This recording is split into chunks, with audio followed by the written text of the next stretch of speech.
Welcome, everyone. Thank you for coming to this evening. Before Iris introduces Micha, we're going to have a song. We're very lucky to have Beth Cohen with us here tonight. Many of you know her. She's the cantor here at Nahalat Shalom. And she's going to lead us in a song of peace. Here we go. Thank you, Beth. Popular song. Thank you. Thanks for inviting me here, Iris. And it's really an honor and pleasure to be here. And I was asked to lead you in the song Od Yavo Shalom Aleinu Salam by Moshe Ben Ari.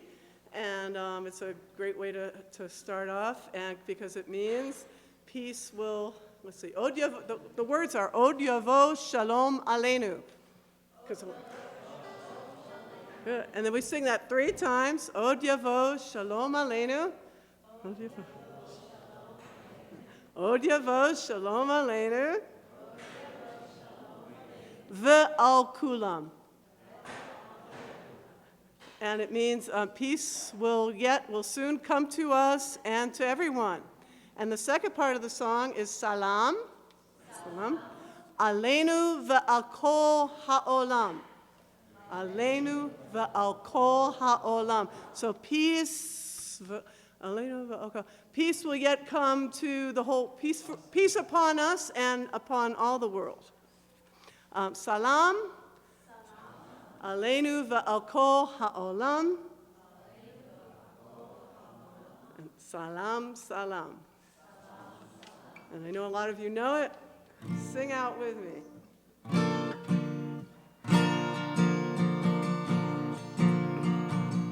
Od Yavo Shalom Aleinu, Od Yavo Shalom Aleinu, Od Yavo Shalom Aleinu, Ve'al Kulam. Od Yavo Shalom Aleinu, Od Yavo Shalom Aleinu, Od Yavo Shalom Aleinu, Ve'al Kulam. Salam.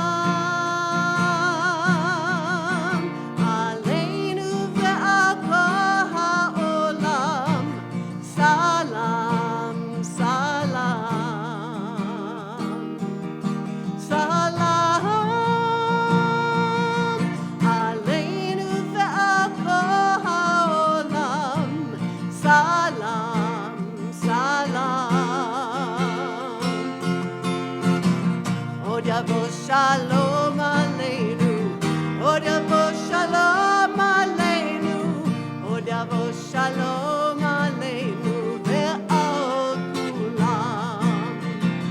Od Yavo Shalom Aleinu, Od Yavo Shalom Aleinu, Od Yavo Shalom Aleinu, Ve'al Kulam. Everyone, Salam.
Shalom Aleinu,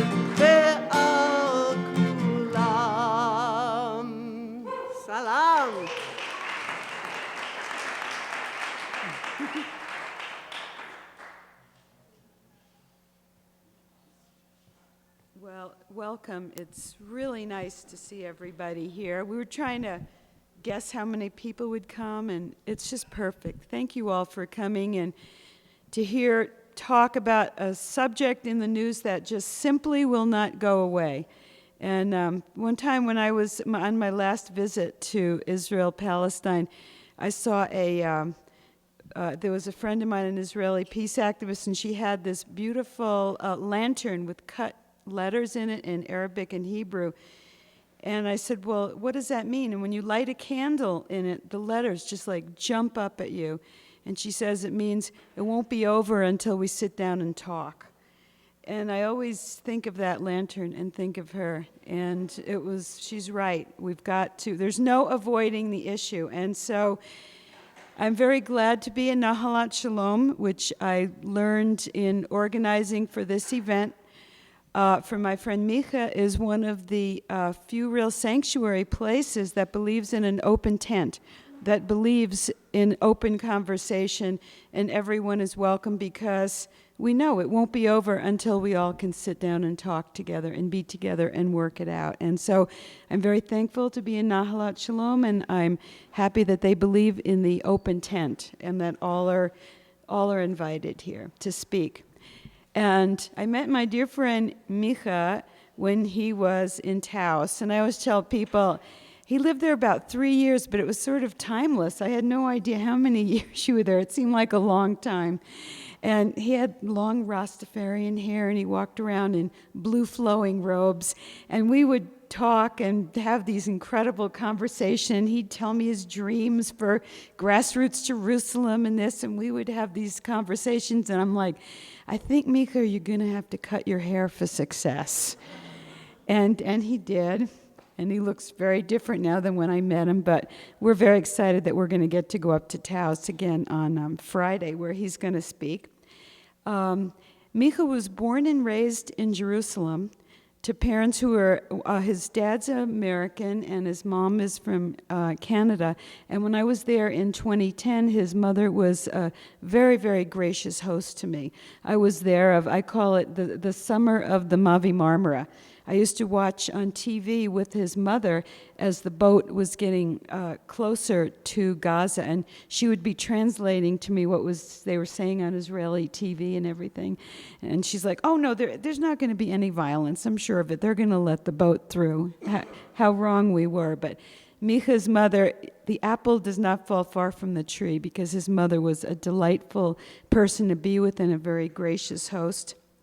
And when Micha was in Taos, that's when I really found out about his past, his dark, dark past. Now, he was a soldier in the Israeli army, and he did tell me some of the acts he took part in as a soldier there. And he was in Ramallah, which is where I happened to be hiding during the Six-Day War with the Palestinian family, only he was a soldier there during the Intifada, and he also partook of the occupation in Hebron. And these events, and witnessing these events, inspired him to start and co-found what is it called? Breaking the Silence, of course, Breaking the Silence. And I do have some, and the eyewitness testimony of the Israeli soldiers is amazing, very courageous, and it's clear that they believed that if the people saw and understood what they were doing in their name, that the occupation would stop. As we know, the occupation is still with us. But when I listen to Micha, he gives me hope. He's one of the few places where I see hope. He's already envisioning Jerusalem post-occupation. And he's already there. I'm not there. That's why he's my teacher now. And I'm listening to him and learning and trying to follow his vision of Jerusalem post-occupation. And he's now working with Grassroots Jerusalem. He actually manifested the dream that started in Taos, and I'm so proud of him. And he's selling these books here that they call, this is the Grassroots Jerusalem. This is the real Jerusalem, if you want to go and see what's really happening. And these are for sale. They're $20. They're on the table, and they were put together by the group he's going to be speaking more about tonight. And I remember my mother went on a tour. This was way before your group existed, and I was still married to Faisal, and she went on a tour hosted by Faisal's mother of Jerusalem. That was her alternative tour, and it was very interesting to hear what she had to say when she came back. But now it's like official. If you go over there, you can go on, you can see everything. There's no reason just to see one part of it. And so we are also, I really am going to ask you to donate generously to Grassroots Jerusalem, because it's a worthwhile cause, and he's going to tell you more about it. And there's opportunities for real hands-on activism, which I know myself, sometimes it starts to feel abstract, and it would be nice to do something on the ground. And he is going to be letting us know about those opportunities. And so I'd like to introduce you to my dear friend, Micha Kurz.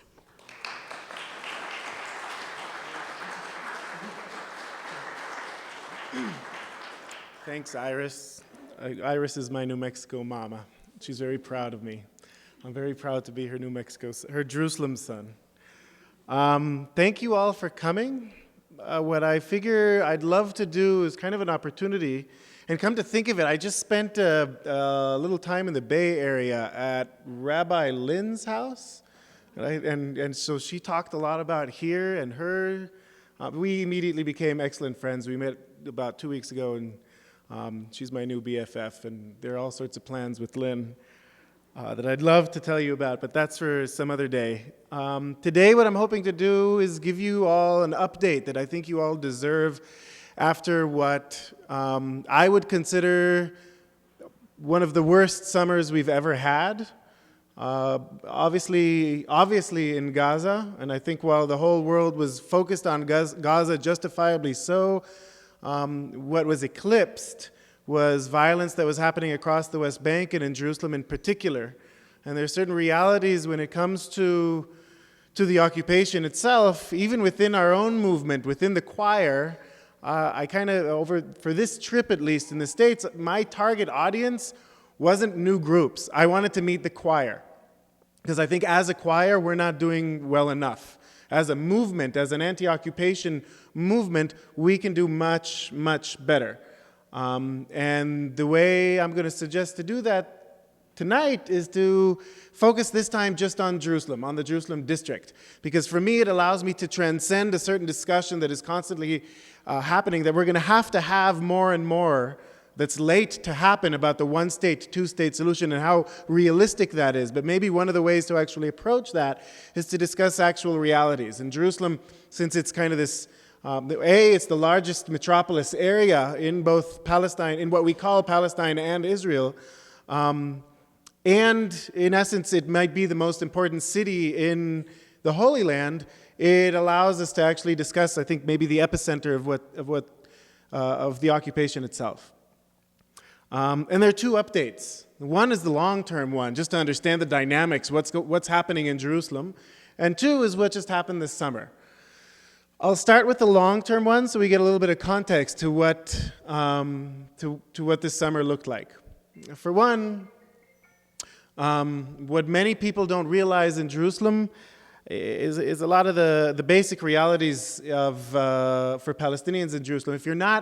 People don't realize, I can throw out a sentence, people don't realize that if you're not Jewish in Jerusalem, you don't have the right to vote for government.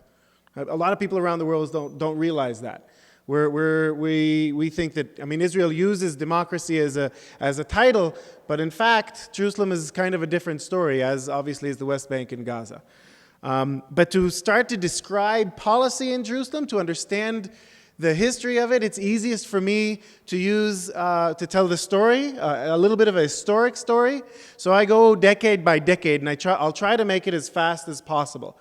But the first thing that comes to mind when we start discussing Jerusalem is East Jerusalem and West Jerusalem, right? That's what people know today about downtown.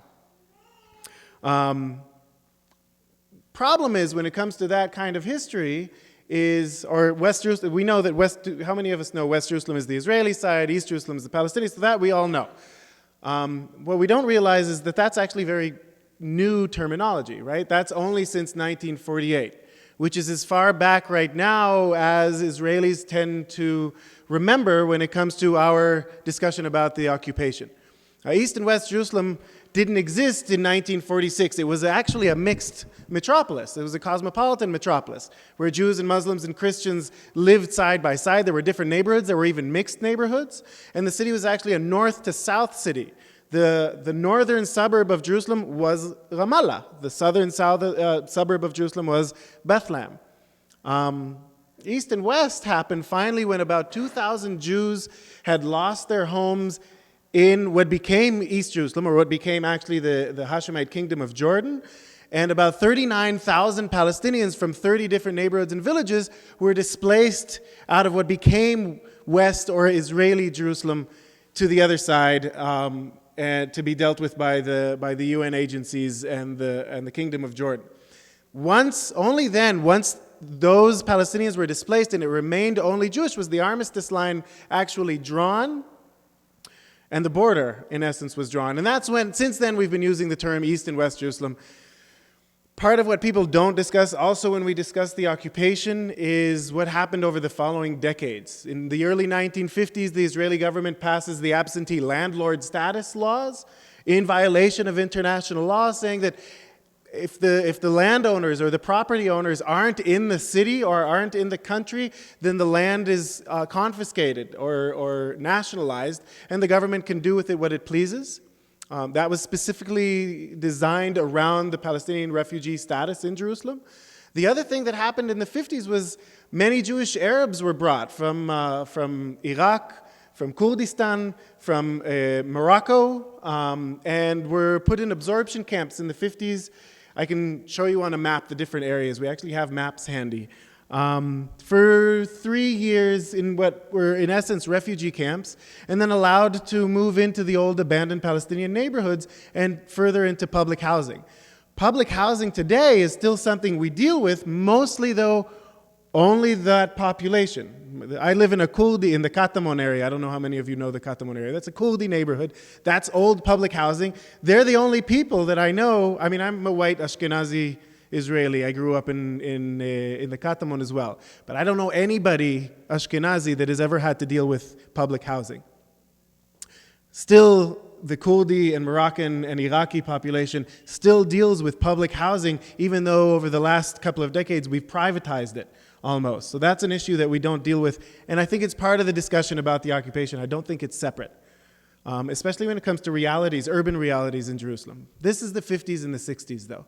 1967, as we all know, Israel occupies the West Bank, the Golan Heights, and the Sinai Peninsula, including Gaza. We all know that there was a confusing moment. Even Ben Gurion, the man who orchestrated what Israelis call the War of Independence, but Palestinians consider the Nakba back in 1947-48, he even said, we got to give this back. Back in 67, this is going to be a demographic time bomb. But obviously, when it came to the West Bank, the water resources are in the West Bank. The higher grounds, they say, in the West Bank. Over half the holy places in the Bible are in the West Bank. So the religious parties weren't going to let that happen. When it came to Israeli law, they went back and forth until they decided to not decide, which is why in Israel we still consider them the disputed territories. Not for long.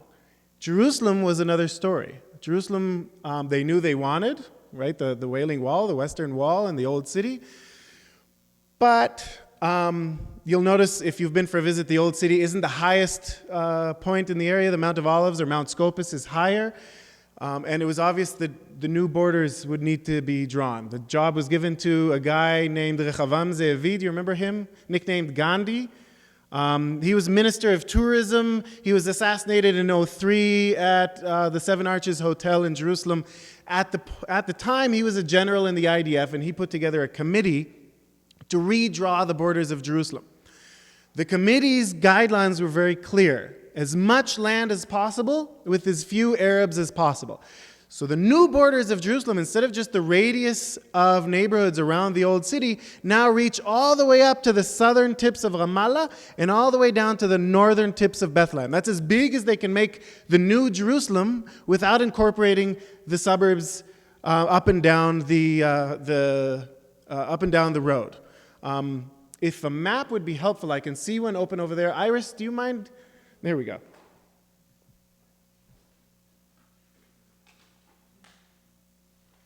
I just want to run this by you quickly so we all are on the same page. So we're all... Does anybody mind holding this up for me? No? Great. Thank you. Okay. So the old city's right here. And the radius, what the city was basically a radius around the old city. But the new borders now reach all the way up to Ramallah and all the way down to Bethlehem. And if you follow the border, what you'll see is that certain villages like Bet Iksa or Bet Hanina El Balad were left out, but their farmlands, where later on the settlement of Ramot was built, were left in.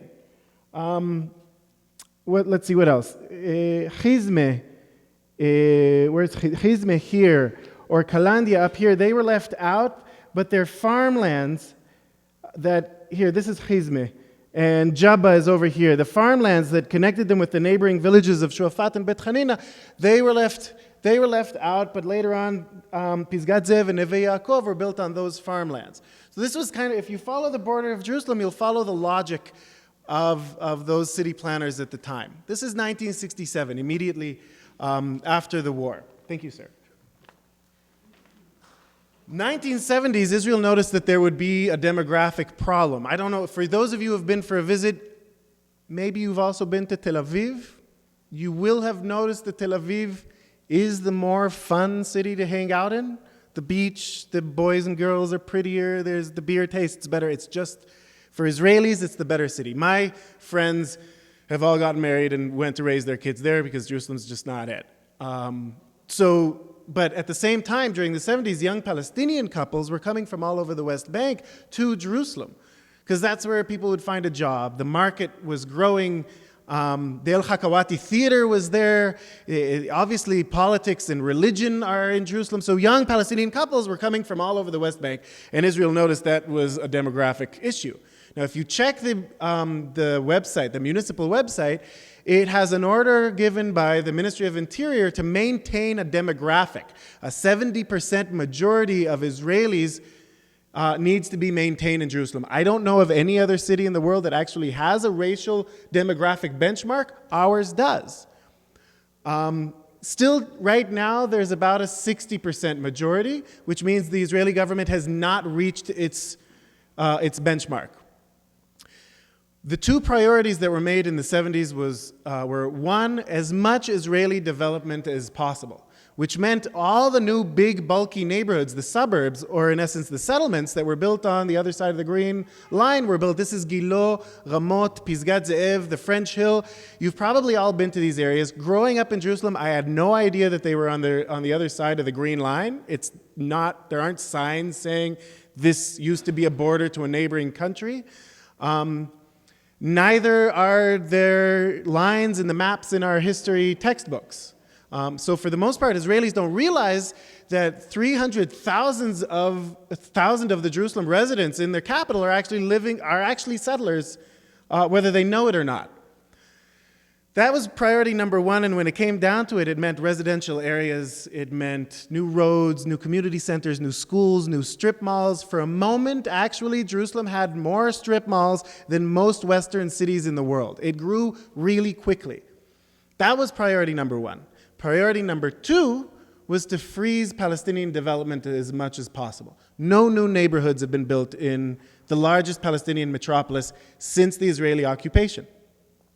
If you ask in the municipality, I can tell you, I've been around the municipality often. My mother she just retired last year, but she used to be a social worker in the municipality for a long time, working on community gardens. And you'd ask anybody there, they'd say, "What are you talking about? That's just racist."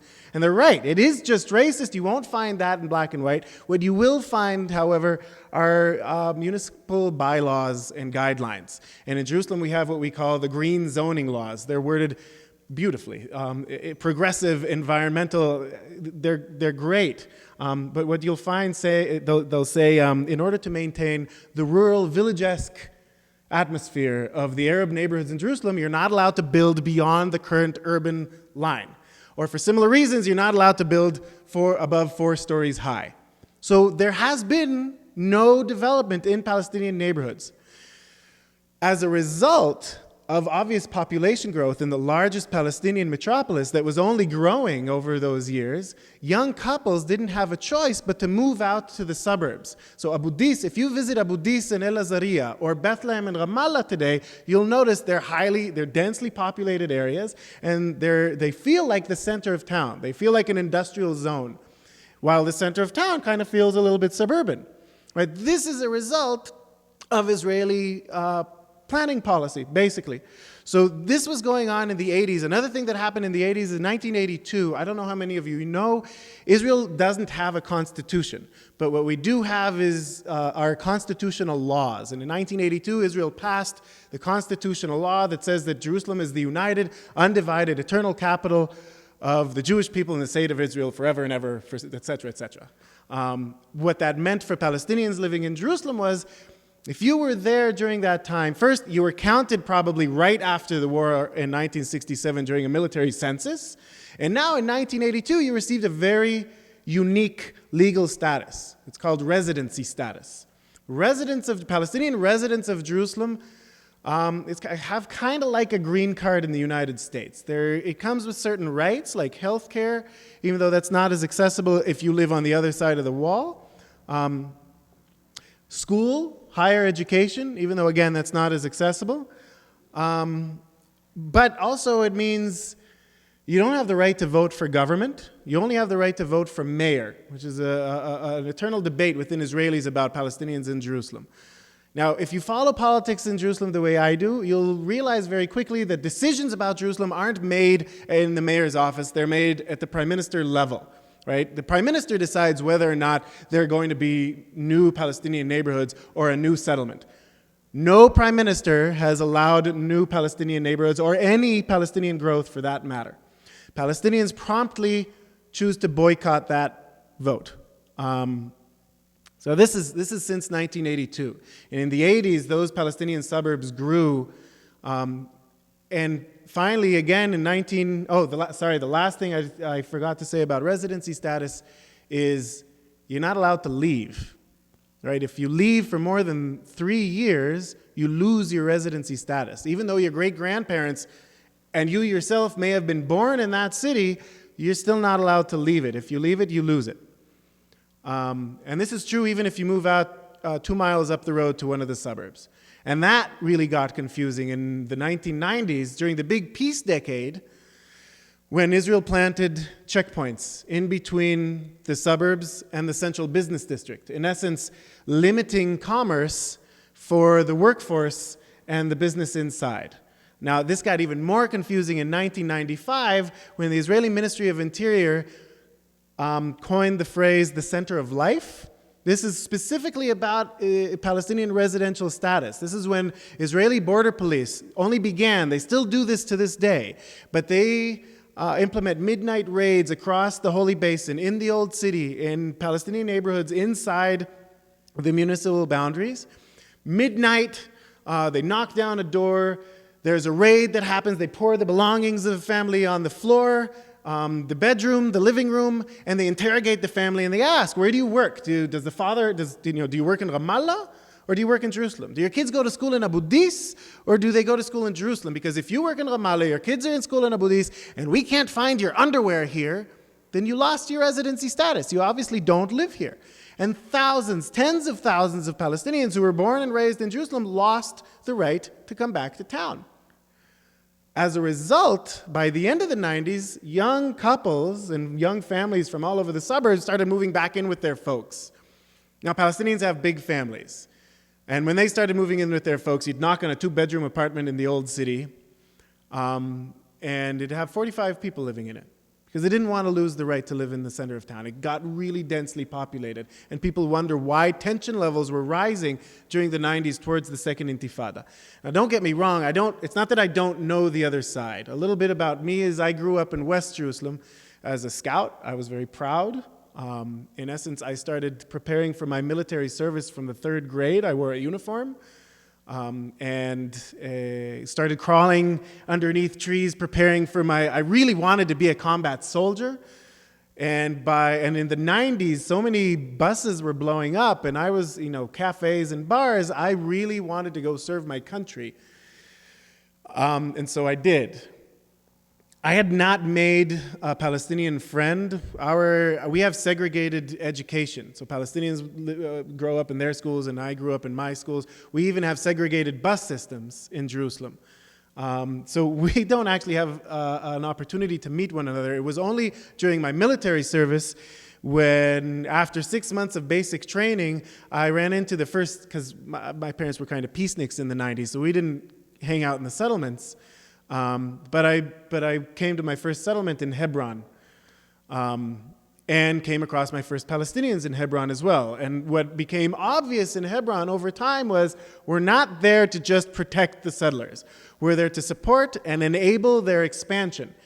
Regardless of the Israeli government, consecutive Israeli governments. It was during the 90s, the big peace decade, when the settlements actually doubled in size from 200 to 400,000 settlements. This was supposed to be the peace decade. There are a whole lot of other things that were happening economically during that time that we can talk about a little bit later. But when it came to Jerusalem, we follow up, the tension level was rising towards the end of the 90s, and Clinton noticed that his precious Oslo Accords, the feather in his cap, was falling out. So he called for Camp David. And in Camp David, on a national level, I remember Ehud Barak stepped up to the podium and he gave Israel a very clear message. He said, he's not negotiating this time. He said, we're going to give the most generous offer, 90 or 95% of the occupied territories. And if he doesn't take it, he's either a clown or he's a terrorist. I don't know how many of you remember this. But this was a message loud and clear made to Israeli public, and I think also to the West. And he goes into Camp David, and Chairman Arafat turns him down flat out. He says, absolutely not. And he stepped back up to the podium, and later on his advisors, over the last election even said that this was a planned media message. But he stepped up to the podium after Camp David and he gave Israel the clearest message we've ever received. He says, there's no partner for peace, there's no partner for peace, there's no partner for peace. Stop any Israeli randomly on the street and ask, what's going on? We will clearly say in our sleep, in the middle of the night, we will say, what do you want? We gave the most generous offer and there's no partner for peace.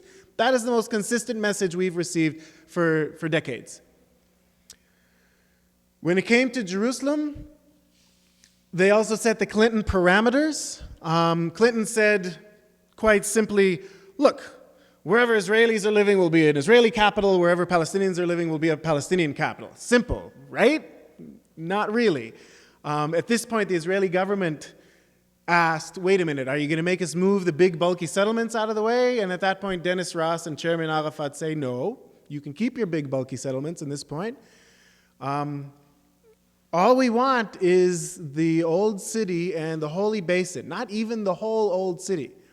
But the Holy Basin can function as a Palestinian capital.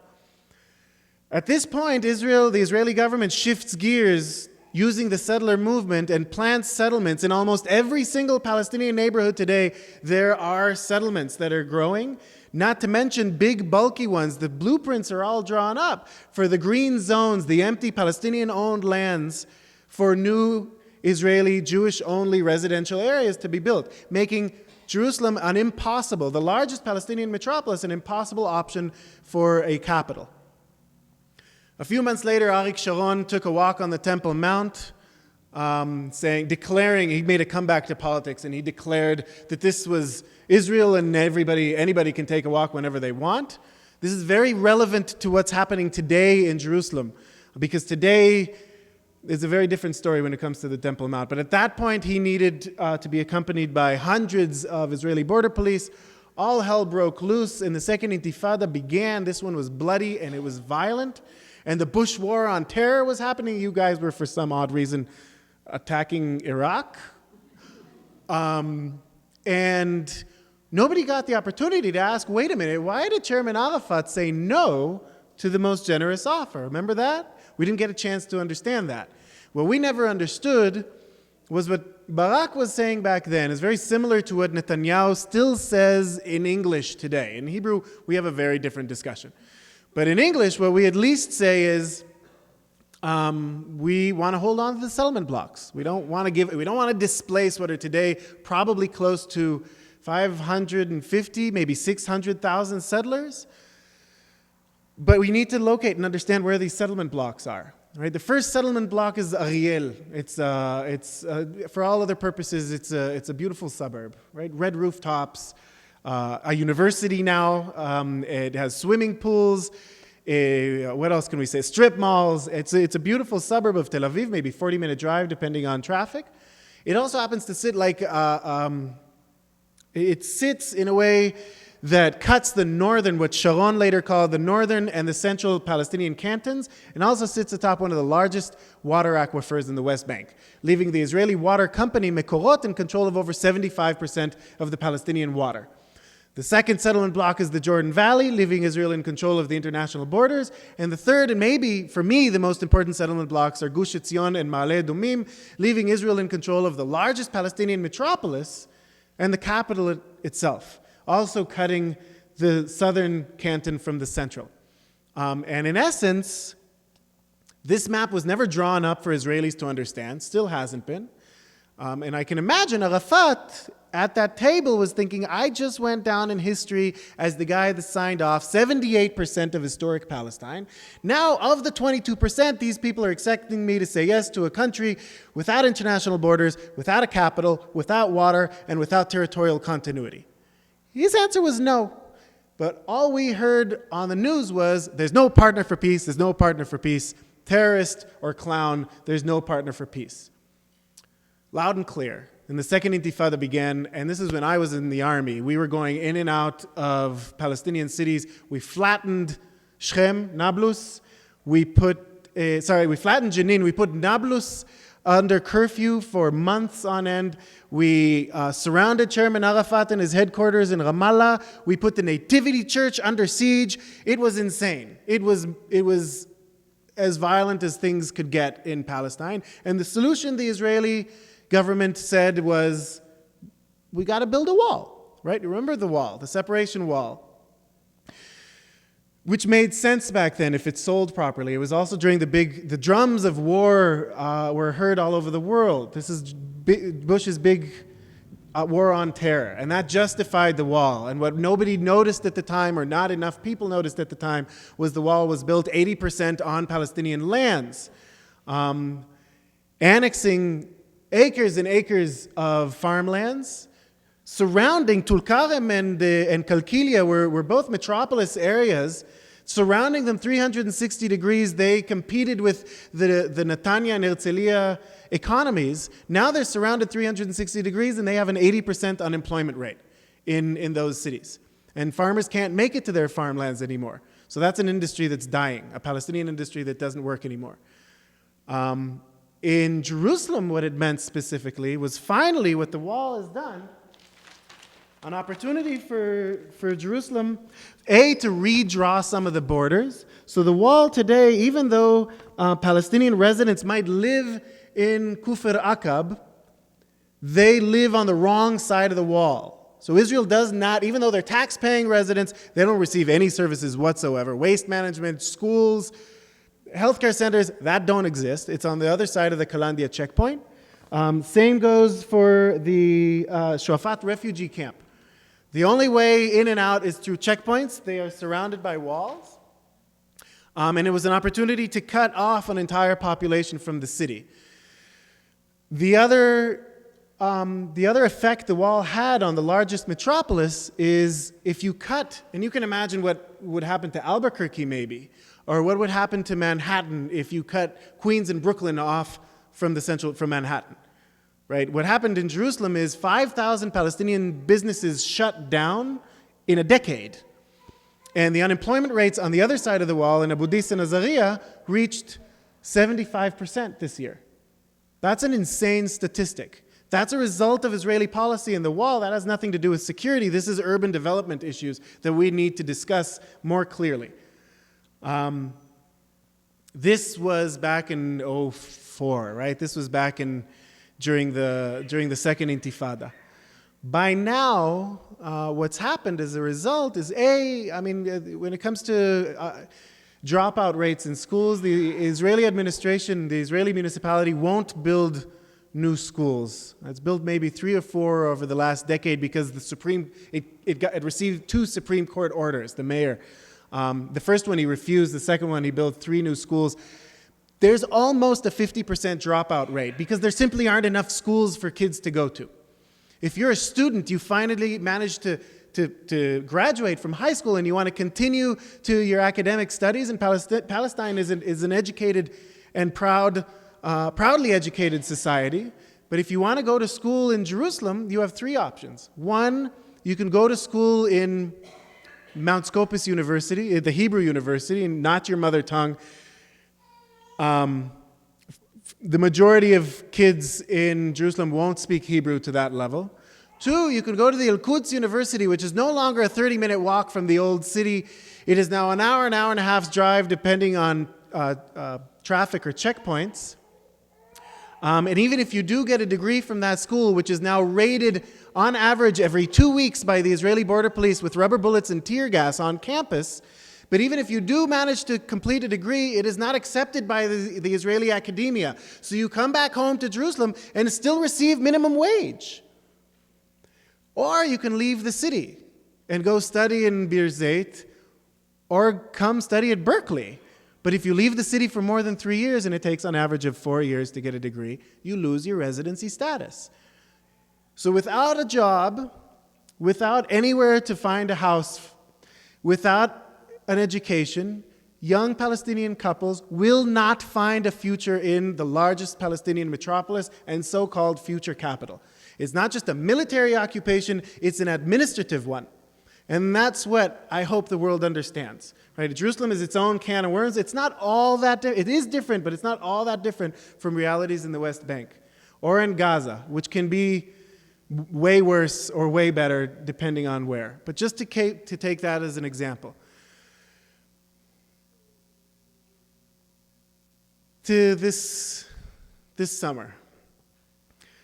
And this summer kind of requires a deep breath because it was a really, really, really bad summer. And you may remember how it began with the 2 boys that were killed outside of the Ofer prison camp at a Nakba Day protest. They had no weapons on them, but they were shot by snipers anyway. Tension levels rose at this point. 3 kids were kidnapped by Palestinian militants.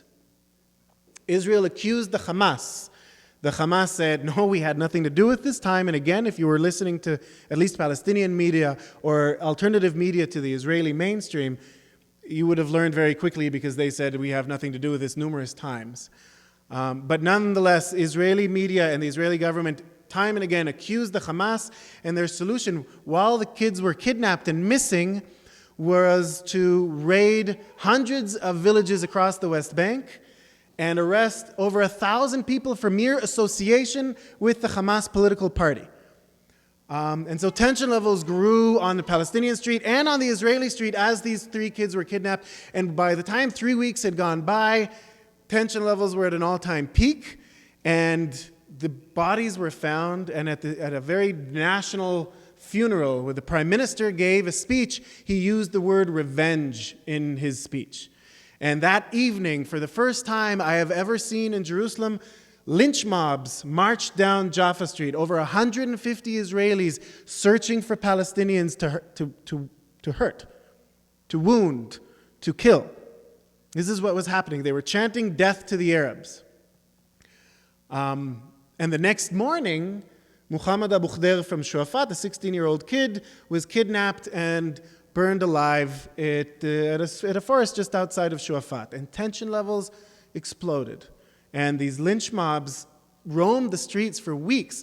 As activists, the best we could do at this point, and this is about the discussion where we need to be strategic more, but the best we can think of is we can organize protective and calming presence in Jerusalem. Right? That's the best we can do. On Jaffa Street, there are a bunch of restaurants. So you get into the restaurants. The cooks are all Palestinians. So you hand them their phone number and say, if you see a mob walking in that direction, text me. So I can text my list of maybe 100 activists, and we can show up so that we're there when a lynch happens. And that's what we were doing. We were just there for a couple of weeks. That's on the Israeli side. The Palestinian side was a little bit different. right? Because at this point already, Israel started attacking Gaza, saying, this escalated to the attack on Gaza. This is what led up to it. And somehow, first there was just an attack on Gaza. Mid-attack on Gaza, it had to do with tunnels. We know nobody heard about the tunnels before Gaza, or we did actually hear about the tunnels if you had read that Times piece a few years back, because we knew about the tunnels, only now it was suddenly an issue.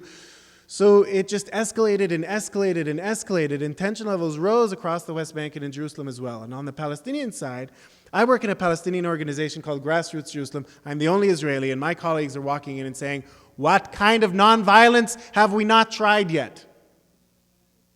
Which is an excellent question for us all to ask.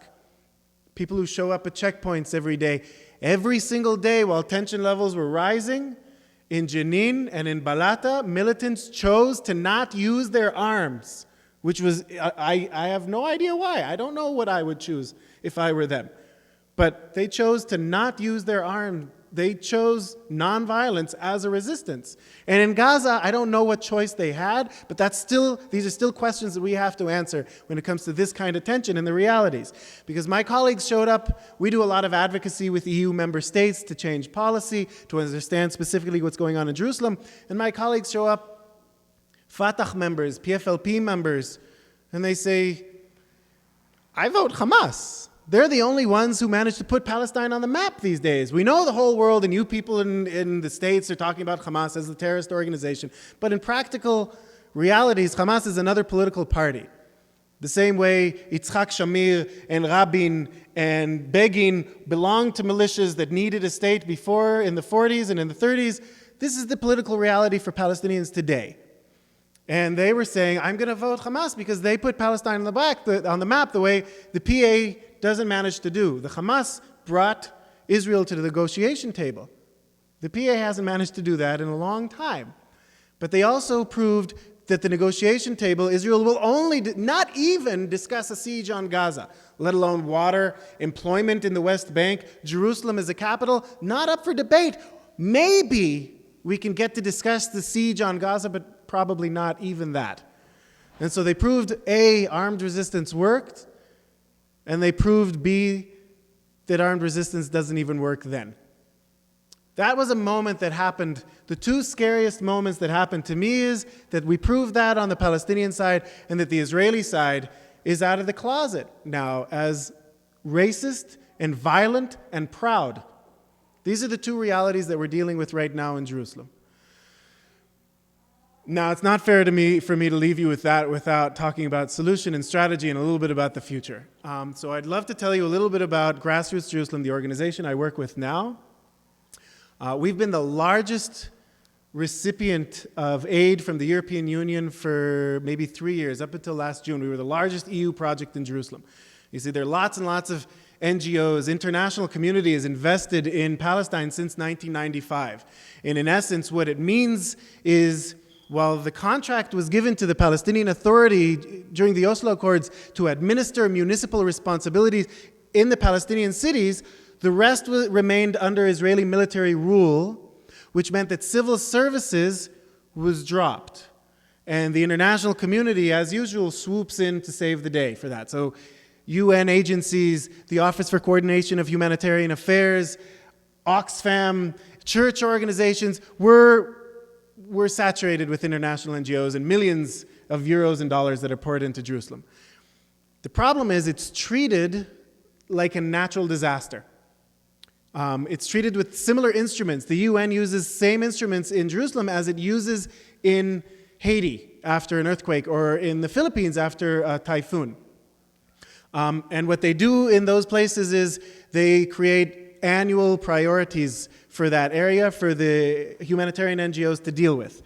Annual priorities for a city as if it was a natural disaster isn't appropriate for Jerusalem because it's not a natural disaster or a human-made, probably man, I wasn't going to say woman-made, I think this was man-made in Jerusalem. And for an urban reality, what it means is that we have annual budgets. For a civil society to be run on annual budgets without any political representation means none of the civil society can actually think beyond 1 year, maybe at best 3 years. That's the best kind of funding we can find. So we can put together photography projects for the African community in the Old City, but no one's discussing waste management. Nobody's discussing environmental issues, employment, master planning, urban realities. No one is discussing these things for the largest Palestinian metropolis. The only people who are discussing it are the Israeli government and the municipality.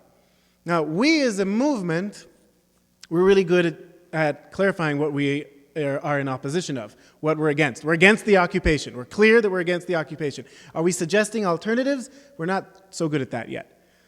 Because alternatives to the occupation means, in essence, right now, ask what Jerusalem is going to look like 10 years down the line.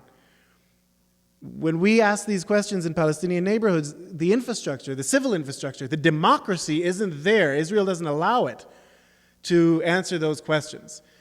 So people answer, we don't know from 3 months. We are dealing with demolitions and unemployment. Ask on the Israeli side, they'll pull out the blueprints for the Palestinian neighborhoods that include enormous settlements for Jewish Israelis only. Now, those are the blueprints that exist. What we do as an organization, we divide our work into 3 pillars. The first is mapping and assessment. We work in every single Palestinian community to find out what's going on. There are a lot of statistics about Jerusalem, hundreds of assessments that have been made. Reading over 300 of them, I can tell you the biggest conclusion is 80% are in English, 10% are in Hebrew, and 10% are in Arabic, which basically means the information is not even accessible to the local leaders. So our job is to provide an assessment with local communities, what's going on in each neighborhood. Are there master plans? What's going on with healthcare? How many people are unemployed? What's the dropout rate? Gender? Can we ask gender questions in these communities? And in each community, identify where are the community-based organizations and ask the tough questions. What do you see your neighborhood looking like in 3 years? And obviously the questions are far more short-term, but our job is to ask that challenging question. How do you see things? Not how are we going to end the occupation, but what is the day after the occupation going to look like? And let's make it very specific. And then we have something to advocate for. So we've been doing that in over 35 different Palestinian communities, identifying over at least 2 organizations in each one, articulating vision, mission, goals, work plans, capacity, and connecting them to one another. The last thing we do in mapping and assessment is, if you'll notice, Israeli and Google Maps don't have often Palestinian neighborhoods on the maps themselves. So what we've been doing for the last 3 years is going out in each community with GIS equipment and actually mapping with women's groups or elders or young kids, putting anything on the map from the community center to the school to the mosque and the church. Street names that don't exist or already have been renamed in Hebrew, and creating new maps. So that's what this map is. That's why we call it the real map of Jerusalem. We kind of like to rub people the wrong way. So the real map of Jerusalem. And that's mapping and assessment. The second pillar is what we call mobilization. We identify local community leaders in each place, in regions, north and south and east and Holy Basin, and we sit people down that are dealing with similar issues, saying, it's time we talked about education across the board in Jerusalem, master planning across the board, gender, the women's groups. You know what? It turns out, after working for 3 years on this project, it's way easier to work with women. It just is. No big surprise there for New Mexicans, but it just is. Most of my colleagues are very powerful and inspiring Palestinian women. I just recommend it. It's much more fun. So our job is to mobilize. We're opening 9 new visitor centers. The book is kind of a grassroots, it's a grassroots guide to Jerusalem. It's kind of like a lonely planet for activists or pilgrims that show up. Come get to know the city. Each neighborhood has a chapter. Each of the organizations has kind of like a baseball card, volunteer opportunities, what to wear, not to wear in religious neighborhoods, public transportation, where to stay. It's kind of that kind of, and it's the first draft. So if anybody has any criticism, we're open to it, but take it easy on us. And that's mapping and assessment and mobilization. And finally, the last thing we do is, if you've been to East Jerusalem, you visited Sheikh Jarrah, we've opened a Palestinian political community center, in essence. It's a place where freedom of speech, freedom of association, political association, freedom of assembly are hopefully safer. And it's used for anything from Dubka classes to Arabic calligraphy to political assemblies and movie screenings and speeches.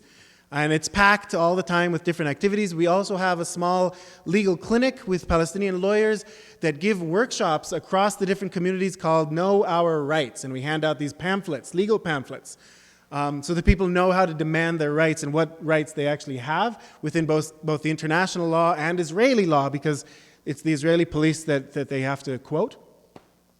So altogether, mapping, mobilization, and the center is called Al-Marsa, the harbor. Altogether, these create what we fancy a platform for community-based advocacy. It is a grassroots answer to the failure of the top-down, whatever you want to call it. Now, there's a lot more to discuss about economy and whatnot, but I think all in all, the essence of what I wanted to discuss with you is all there, and I appreciate your coming in tonight and listening to it all. Thank you.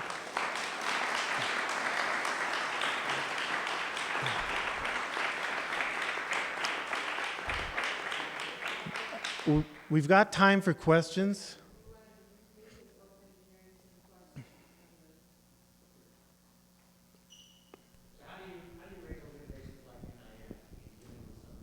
The New Israel Fund. Yeah, the question is, how do we...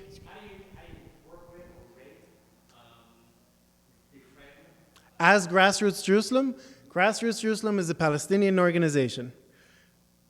Part of our analysis, when it comes to the political solutions right now, is, well, one, as a Palestinian organization, we search support from Palestinian diaspora and Arab philanthropy. Plus, we search for support from non-Zionist supporters. When it comes down to the definition of that, understanding politically that the two-state solution might be a solution for Israel, but it is not a viable solution for Palestine. And within it right now, Jerusalem, according to Israel, is not a future Palestinian capital. The NIF, even the NIF, sadly, does not acknowledge that political reality yet. The New Israel Fund. And so we look for our funding elsewhere. It's a frustrating, believe me, I know that that's a frustrating reality. I appreciate that. I have a lot of compassion for that moment. I've had to process that myself for a very long time.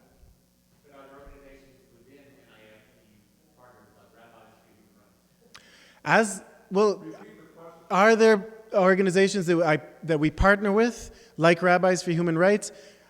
As an individual activist, I've worked with Rabbis for Human Rights often, with ICAD, with Tayush. I am a founder of Breaking the Silence. I know my community well, and we work. I grew up on Jeff Halper's lap. Arik Asherman was the rabbi for my bar mitzvah. I mean, it is my community, and our job at Grassroots Jerusalem is to build capacity and empower and be a platform for Palestinians. And so in essence, we focus on the Palestinian civil society, full stop. Rabbis for Human Rights have no business in Palestinian communities on that level.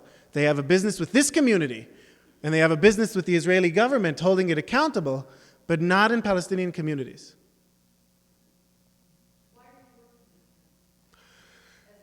That's an excellent question. Why am I working there as an Israeli? For one, as Iris mentioned, I am a founding member.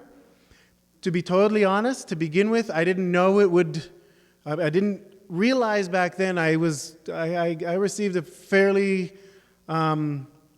intense education over the last 3 years of the realities of the occupation in Jerusalem. The realities are that when it comes to the call for boycott and the discussion about normalization in Jerusalem, that we don't work with Zionist funding or organizations. It's not that we're racist. It's not that we don't work with Jews who are there in solidarity, which means it's fine for me to work there. I'm working there in solidarity with Palestinian people. In essence, I get a foot in the door where my Palestinian colleagues won't. I swim in privilege. I'm a white, Ashkenazi, Israeli man. I had no idea how much privilege I swim in until I started working at that Palestinian organization with a crew of Palestinian women. And I get a foot in the door wherever I want, which is also quite an intense revelation for me. I step away. I don't manage the organization anymore, but my job is outreach, because that's what I can do. Yes? Why use the analysis of occupation instead of the analysis of apartheid? It sounds like the infrastructural inequity that you're describing is much more reflective of apartheid than it is of occupation. The question is, why do we use the terminology of occupation and not apartheid? To be totally honest, I'm just used to saying the word occupation. Apartheid or occupation are both sometimes relevant and sometimes not. When Desmond Tutu came to visit Nablus, he said, this is much worse. The checkpoints, what's happening in Gaza isn't an apartheid, it's a massacre. And on that level, the terminology that we use, also understanding the Israeli government policies today in the South Hebron Hills or with the Ja'alin Bedouin. There's mass displacement that's about to happen of the Ja'alin Bedouin. There are about 12,000 people on the outskirts of Jerusalem, between Jerusalem and Ramallah, that have displacement orders. And over the coming couple of months, the Israeli civil administration and military are about to displace them. Jeff Halper uses the term warehousing into Palestinian cities. I don't know what term to use yet besides occupation, apartheid, or warehousing in that essence. There's a lot to discuss in regards to the arms industry as well. I mean, for our community, for a Jewish community around the world to understand on two levels, two resolutions, I have been forced to come to terms with two realities. Right now, every Thursday, Jewish supremacy groups set up a booth at Zion Square and in Machne Yehuda and hand out stickers that say revenge on them and sell t-shirts for about 20 shekel that have Jewish supremacy slogans on them with a Magen David with a flame beneath it. And that's legitimate. The mayor hasn't said anything, hasn't given a speech all summer. He wants business, he's into business. On that level, I think that's very, very scary. That is alarming. That's beyond alarming. We must come to terms with that now. On the second level, when it comes to what Israel has become really, really good at, is controlling a civilian population. Right? First Intifada and Second Intifada, 2 wars with Lebanon, defensive shield, cast lead. I don't know the names of I should know. I don't remember all the names of all the military maneuvers. But in essence, we're really, really good at controlling a civilian population now. Checkpoints, surveillance, drones. Israel surpassed the US last year as the largest exporter of drones in the world. And just to use a few examples of how good we get, we export this all over the world. When China held the Olympics in Beijing 6 years ago, do you remember they displaced 1.5 million people to do that? They came to train at Ramat Gan Stadium to learn how to do that. And ever since, they come every 2 years for biannual trainings. And it's not just that, because the last summer during the FIFA games in Rio de Janeiro, Israeli Ministry of Security sent delegations to train the Brazilian police at the favelas in Rio de Janeiro to learn how to take care of what we call gang warfare. And with them, a shipment of drones. And Elbit and Rafael are building the wall between Mexico and the United States. And we sell drones to France before they attack Libya. Apropos, what you're all dealing with, I'm sorry, you mentioned the court case, the police brutality here earlier. Ferguson, finding canisters, tear gas canisters in Ferguson. The same company emblem as the tear gas canisters in Bil'in is alarming. The drones that are used across the states are the same drones that are used across Palestine today. That's alarming. That Israel is not a light unto the nations. Our biggest export is the occupation, is alarming. And within that, the two-state peace negotiations to me seems so abstract and off base when it comes to what we should really be discussing. I don't even know what to call it. Lori. You started your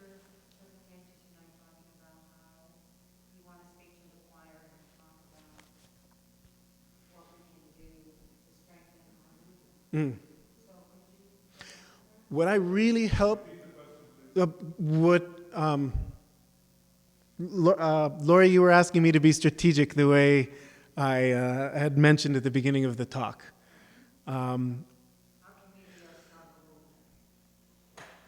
When it comes to being a strong movement, there are, for Nahalat Shalom, I think there are 3 ways that I'd like to mention. And I'm not going to say boycott, divestment, and sanction. I'm just going to use the first one as BDS is a nonviolent Palestinian call for solidarity. And while we're having an economic discussion, and I think there's more to it, and if somebody asks me about the economy next, I'd be happy to explain that. But when it comes to the discussion we need to be having, this is about the economy. And when we talk about not just the arms industry, but who has control over Palestinian resources, who has control over the Palestinian economy, boycott, divestment, and sanction managed to constructively articulate demands for what has now become a global movement. Beyond that, also what inspires me about it is for 7 decades, Israel has been very successful at fragmenting the Palestinian people, right?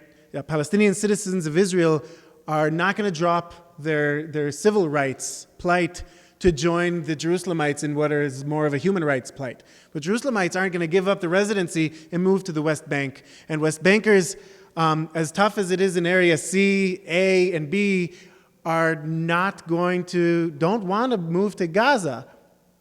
And Gazans don't want to become refugees. They can't even come for a visit. That fragmentation is very real for an enormous population. But the BDS movement, and we have to ask on that note, when Chairman Abbas can represent the PA at the General Assembly with Vatican status, observer status, who's he really representing? Because what I can tell is he's representing the people who live in Ramallah, not the Palestinian people. The BDS movement has managed to articulate demands that the Palestinian people can get behind. And I can too, as someone who supports it. 2, I can't tell you how welcome I've been in every city at Jewish Voice for Peace chapters. And I applaud. The only time this summer I had a glimmer of, oh, wait a minute, that sounds familiar, is when I heard on the radio that an organization called Kol Yehudi LeShalom was protesting the Israeli embassy in New York and across the U.S. And calling for boycott. A Jewish Voice for Peace. And for the first time since the early 90s, somebody had actually reclaimed the term peace for me. Because I don't use that word. I'm not a peacenik. I can't be a peacenik because peace has lost its meaning where I come from. We don't use the word peace or coexistence or dialogue. I don't do that. This is about human rights, and it's about justice, and it's about equality. In my city, if you're not Jewish, you don't have the right to vote. That's not about peace. That's not peace. If we negotiate peace and allow that to continue, that's not peace. We lost the plot in the 90s. We allowed that to happen. We shouldn't ever allow that to happen again. And the third suggestion that I have is, please, the next political moment that's going to happen, in my opinion, is somebody's going to suggest the 3-state solution. It's going to include Gaza as its own island that's administered by UN organizations, and Israel will receive an okay to create Jerusalem, or to acknowledge, give the kosher stamp as Jerusalem as the united, undivided, eternal capital of Israel. And the cantons that exist today, the Palestinian cantons, will be allowed to continue under the Palestinian Authority. But that won't be democratic, and that won't be based in universal and Jewish values of equality and justice. And so I think the way to preempt that is discuss Jerusalem now, because it allows us to transcend that discussion and say, if freedom of movement happens in Jerusalem, if people from the suburbs and the workforce can come back to their jobs in the center of town, if Jericho Road, 4,000-year-old, oldest trade route in the world, was open for the people of Abu Dis and Azariah to walk back to work, back to the hospitals and back to their families, then Jerusalem, as the largest metropolis, can breathe again. For the first time, 10 years ago, Israel made it illegal to sell produce, fruits and vegetables, from the hinterlands in the old city markets that had been sold there for 2,000 or 3,000 years. For those fruits and vegetables to be sold again in the Israeli markets and not just Tnuva produce that's now owned by a Chinese company. Right? If we're going to talk about environmentalism, if we're going to talk about sustainability, if we're going to talk about women's and feminism, all of it has to do with ending the occupation in Palestine. It's a crux moment on a global level. And in essence, I think focusing on Jerusalem can help us transcend the impasse that we're stuck at, one state, two state. Those are my 3 suggestions. Sure. Somebody ask me about the economy, please. All right, so maybe we can, I don't know how many more questions you have, but I think there's a moment where we all lost the plot. During the 70s, I'll try to make this short, but again, during the 70s, Israel spent a lot of money on settlement expansion, in Jerusalem especially, and the big bulky neighborhoods were built, and the settlements, the suburbs were built in the West Bank. There's money that didn't really exist. This is when Nixon and Kissinger were busy in Vietnam. And by the end of the 70s, inflation rates in Israel reached a whole new peak. Remember, in 77, Israel elected the first right-wing government. Begin was prime minister. And Begin spent even more money on settlement expansion, right? And by 1979, the economy crashed. And Israel stopped using the Israeli lira and started using the Israeli shekel. This was 1979, 1980. Now, by 1982, Arik Sharon, remember, the father of the settlement movement, he led Israel into war with Lebanon, trying to orchestrate some sort of strange Christian coup and chase the PLO out of Beirut into Tunisia. Also leaving Israel occupying South Lebanon for the next 18 years. Again, a war that Israel couldn't afford. He was held accountable for the Sabra and Shatila massacres, and the Supreme Court decided he couldn't function as defense minister ever again. It didn't really matter because later on he functioned as prime minister, but bygones. In 1985, he was finance minister in Israel. And by 1985, the economy reached an all-time peak one more time and crashed. And this is the year Arik Sharon, as finance minister, negotiated the free trade agreement, the first free trade agreement with the Reagan administration. Right? Remember Thatcher and Reagan? This was the 80s. In 85, Sharon, first U.S. free trade agreement with Israel. It meant 2 things. One, by September of 85, Israel launched the new Israeli shekel. This time, with help from the International Monetary Fund and the World Bank, it was implemented in the West Bank and in Gaza Strip, pushing the Jordanian dinar and the Egyptian pound out of the occupied territories. So a new economy was implemented. It's not just a military occupation, now it's an economic occupation. But if you go back in time, you'll realize 1985, 1986, almost 2 decades since 67, had been 2 decades of incentives to Palestinian farmers to go work in construction on the coastline, which meant that the younger generation wasn't working in the farmlands, and instead they were going to school. In 86 was the largest graduation rate in Palestinian universities. El-Najah, Bir Zayt, El-Quds was a conglomerate of Palestinian colleges that was founded in 86. And by 1987, they were graduating into an occupation and an occupied economy in a brand new coin, but also into unemployment. Now, what do you get anywhere in the world with a highly educated but unemployed generation? You get protests. You get a movement. This movement, these students coordinated the largest people's uprising or basically one of the most successful and impressive of the last century. Right? Occupy Wall Street. I don't know if you guys were glued like me to the screen watching Occupy, but they lasted for 6 months with Facebook and Twitter. Right, the Palestinian First Intifada what we saw on television was an angry Arab mob throwing stones and Molotov cocktail bottles. What we didn't learn was that people were boycotting and sit-ins. We didn't hear about the strikes, and people weren't paying Israeli taxes or weren't buying Israeli milk. Massive coordination, alternative economies, barter systems. Communities were getting tighter and tighter, and they managed to put Palestine on the map, unarmed, for the first time in history, basically, and the whole world needed to know what's the only democracy in the Middle East going to do with this people's uprising. So two things happened at this point. First, Rabin coined the phrase break their bones, right? He was later Nobel Peace Prize laureate, but at this point he said break their bones. He gave the order to the army, and that's what happened. Tens of thousands of Palestinians were thrown into prisons and hospitals.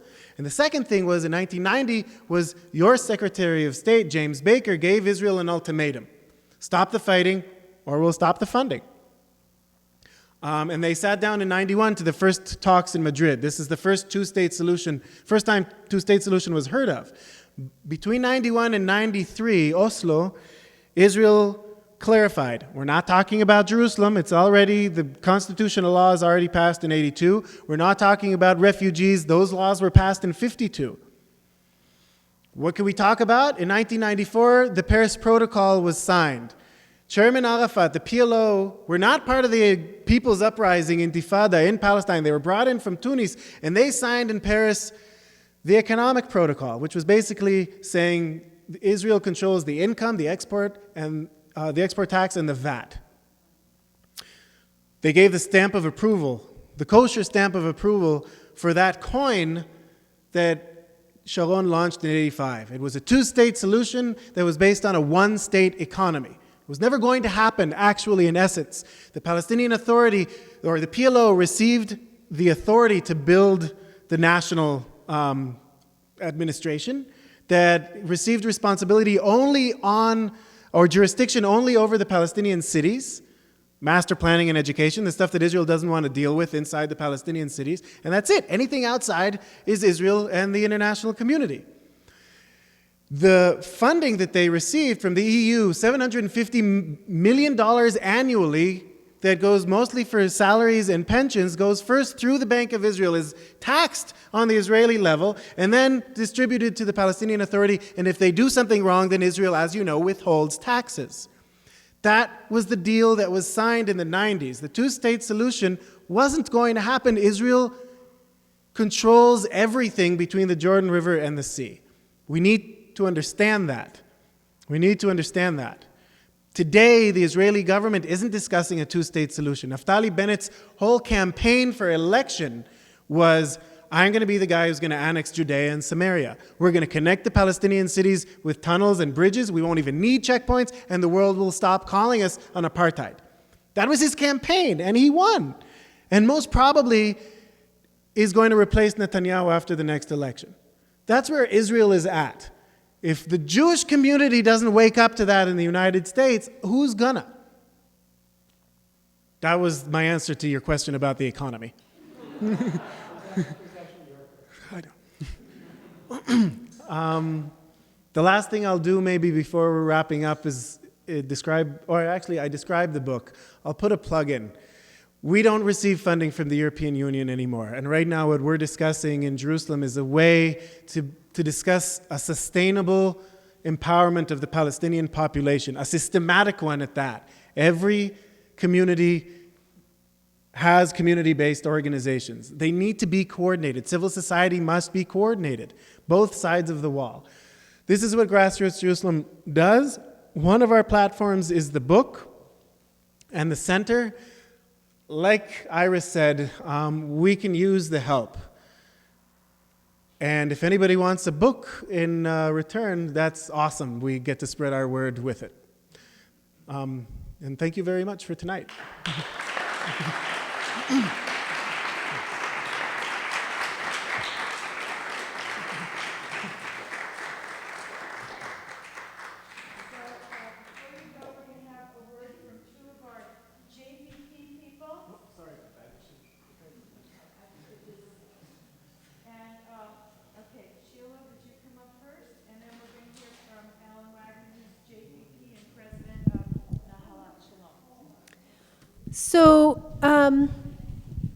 So as part of this evening, we have brought along a proclamation that was put together. Albuquerque JVP would like to make a presentation to the city of Albuquerque, to the city council. And we have, if you haven't already signed this, I'm just going to read what that is, and there's a little bit of background information on that table over there, though the figures as far as the numbers of Palestinian civilians killed and home demolitions is way up from that. But basically, the proclamation reads, whereas the lack of a just and lasting resolution to the Israeli-Palestinian conflict is costing the residents of Albuquerque over $9 million annually out of their federal taxes that go to finance Israeli weapons purchases. Whereas although use of weapons purchased with money provided by the U.S. against civilian non-combatants violates provisions of the Arms Export Control Act and Foreign Assistance Act, where Israel has used its military weaponry to kill over 4,700 non-combatant Palestinian civilians compared to 22 non-combatant Israeli fatalities. This $9 million could provide 1,100 low-income Albuquerque residents with affordable housing vouchers, train 1,500 unemployed Albuquerque workers for green jobs, teach early reading skills, provide basic health care to 73,653 uninsured Albuquerque residents. So this is what we are putting together as a campaign to go to the city council and ask that $9 million be withheld from the U.S. government and applied locally. So if you would like to do us a favor and sign that, we'd sure appreciate it. Thank you.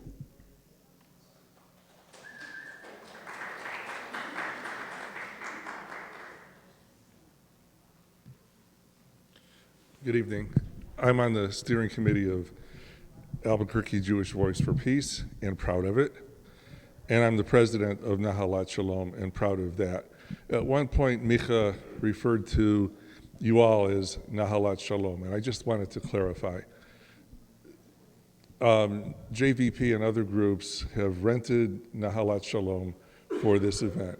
I am proud that Nahalat Shalom is willing to host any event that any member of Nahalat Shalom wants to use Nahalat Shalom for. We have members of Nahalat Shalom that support ABQ. If a member of Nahalat Shalom wanted to use Nahalat Shalom for an ABQ event, we'd be happy to host it. There are many people, I know I see Nahalat Shalom members here. I see a number of people that I've never seen before, and I assume are not Nahalat Shalom members.